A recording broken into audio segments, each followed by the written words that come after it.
안녕하세요. 저는 부산힘찬병원 척추외과 진료원장 박용건입니다.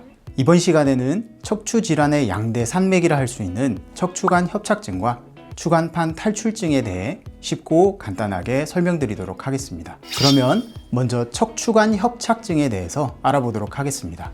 협착은 관의 안쪽 부분이 좁아진 것을 뜻하는 단어인데요. 척추관 협착증은 말 그대로 척추관 안쪽이 좁아져 있는 상태를 말합니다. 척추관은 척추뼈와 추간판 그리고 뼈 사이를 연결하는 황색인대로 구성되는데요. 황색인대는 이 모형에선 표현되어 있지 않지만 황색인대가 두꺼워지면서 보통 척추관 협착증이 생깁니다. 또는 뼈가 변형이 되면서 커지면서 생기기도 하고요. 척추관 안에는 뇌에서 연결된 척수와 척추신경이 지나가는데 좁아진 척추관에서 신경이 눌리면 다리로 증상이 생길 수 있습니다. 그렇다면 척추관 협착증이 유발하는 증상에는 어떤 것들이 있을까요? 허리 질환이니까 허리 통증을 떠올리기 쉽지만 척추관 협착증에서 허리 통증은 없는 경우도 많고 있다 하더라도 심하지 않은 경우가 많습니다. 척추관 협착증은 다리 통증을 주로 유발하고요. 이걸 하지방사통이라고 표현합니다. 척추관 협착증에 의한 하지방사통은 몇 가지 특징이 있습니다.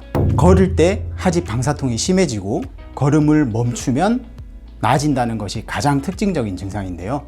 이게 심해지면 오래 걸을 때 하지방사통이 심해서 중간중간 쉬어야 하는 경우도 생기고 이것을 신경인성 간헐적 파행이라고 부릅니다. 척추관은 허리를 펼 때 좁아지고 허리를 굽힐 때 넓어지는 특징이 있습니다. 그래서 척추관 협착증 환자들이 오래 걸을 때 허리가 무의식적으로 굽어지는 경우도 있고 서서 허리를 펼 때 엉덩이부터 다리 뒤쪽으로 찌릿하거나 당기는 느낌을 받는 경우도 있습니다. 이번에는 추간판 탈출증에 대해서 알아봅시다. 우리 몸에는 목부터 꼬리뼈까지 30개 정도의 척추뼈가 있는데요.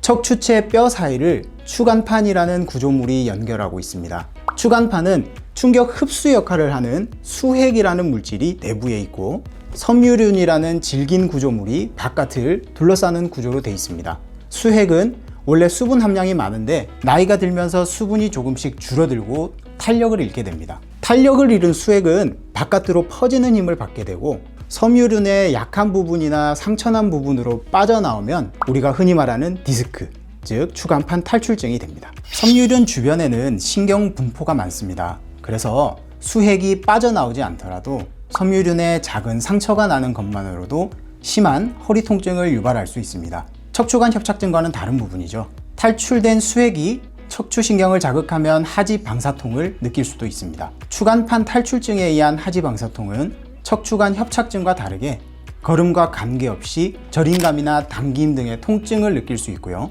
누워있을 때도 느끼는 경우가 많고 누워서 다리를 곧게 편 채로 들면 다리 뒤쪽의 당김이 심하게 느껴지기도 합니다. 척추관 협착증이나 추간판 탈출증 모두 다리 힘이 빠지는 마비 증상이 없으면 비수술적 치료를 우선 고려합니다. 비수술적 치료는 경구약 투여, 신경차단술, 그리고 신경성형술 정도가 있는데요. 경구약 투여는 비스테로이드 소염 진통제라는 약물이 핵심입니다. 모든 환자에게 효과적인 것은 아니고요. 신장 기능이 떨어진 환자나 비스테로이드 소염 진통제 투여에 속이 쓰리거나 몸이 붓는 등의 부작용이 있는 환자는 신경차단술이나 신경성형술을 우선 고려하게 됩니다.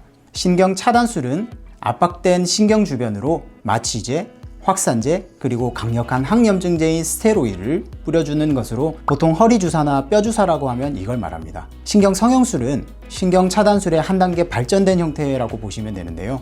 신경차단술이 피부를 통해 직접 신경 주변으로 접근하는 식이라면 신경성형술은 꼬리뼈에서 가는 관을 통해서 원인 부위까지 정확히 접근해서 약을 전달하는 방식입니다. 저희 힘찬병원에서 많이 하고 있는 풍선 확장술은 가는 관 끝에 작은 풍선이 달려 있어서 좁은 공간에서 풍선을 부풀려서 좀 더 효과적으로 약물을 전달할 수 있는 장점이 있습니다. 비수술적 치료에도 상태가 나아지지 않는 경우 좁아진 척추관을 직접 넓혀주는 수술이 필요합니다.